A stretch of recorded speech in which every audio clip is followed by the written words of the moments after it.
Hi, Marlbs here. Welcome to Intellivision Sunday.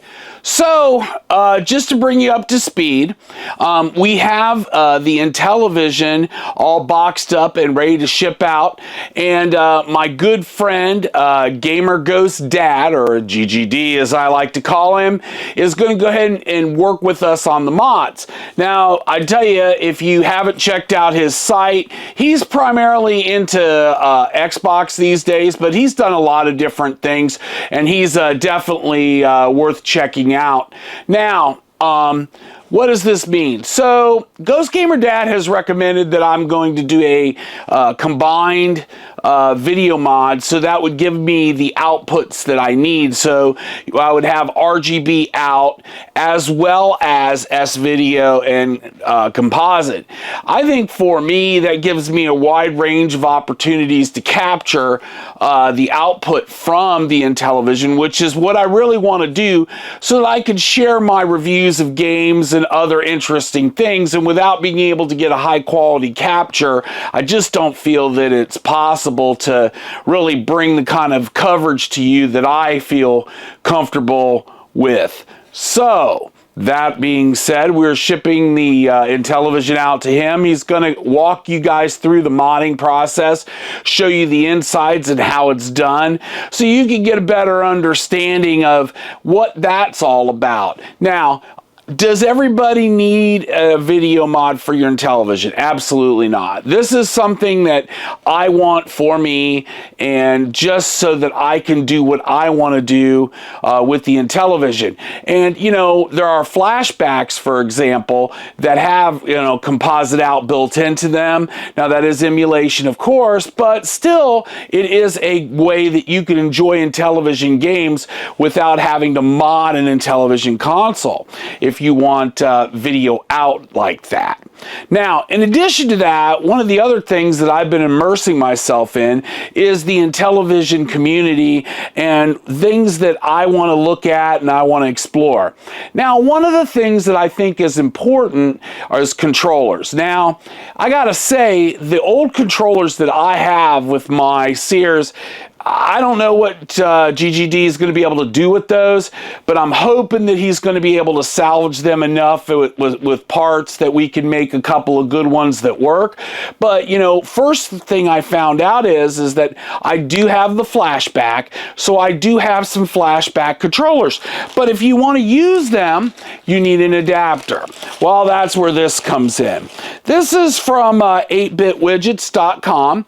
These are adapters that you use with the Sears, like mine, and you plug these adapters in, and these adapters will allow you to use your Intellivision flashback controllers with your console. Now, why would you want to do this? Well, a lot of people say, at least from what I've read, that they have the best components as far as the newer controllers. Now, what that means is simply that the components that are used in these flashback controllers are newer than the 44-year-old components that were used in the original controllers. Some controllers work well, and I don't think there's any question about that.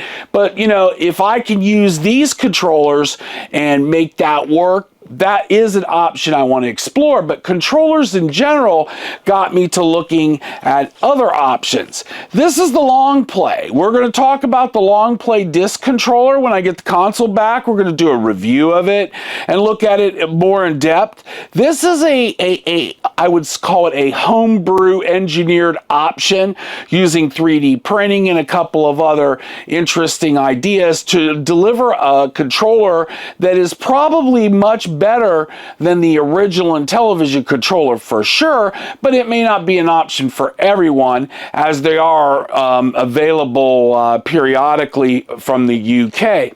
Another thing that I've been throwing myself into are the games. Well, I'll tell you, man, some of the Intellivision games can cost a little bit of money, and some of them are just hard to get at all. Well, that's where the Blue Sky Rangers come in, and if you don't remember the Blue Sky Rangers, they are the same Intellivision Blue Sky Rangers of old. I was able to get Super Pro Hockey Slapshot, which is the remake make.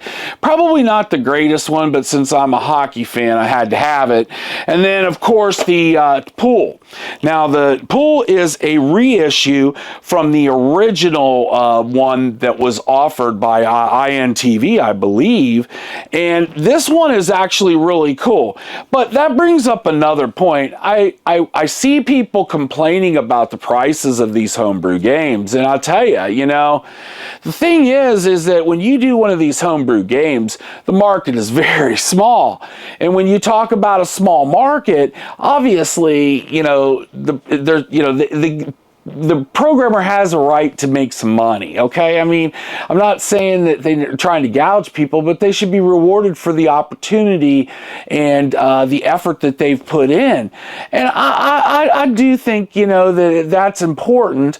I just don't think price gouging is either, but I don't think that that's this. I don't think that offering a game for the same price that you buy a new game, which is around $60, $70, is really out of question at all.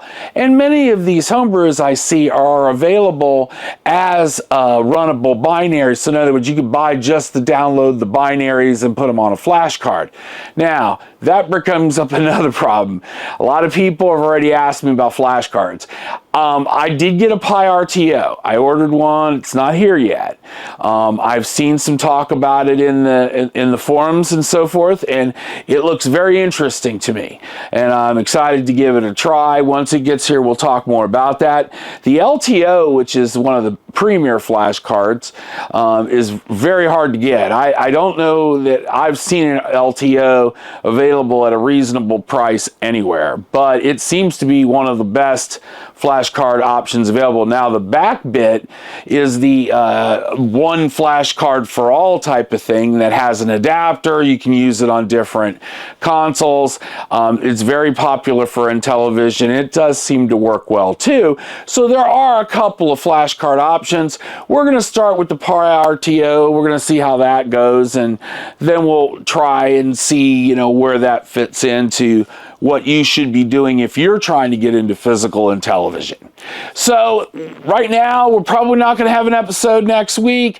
Unfortunately, the console, we got to wait for Ghost Gamer Dad to get it and get ready. And then as soon as we've got video to share with you, we'll get right back at you.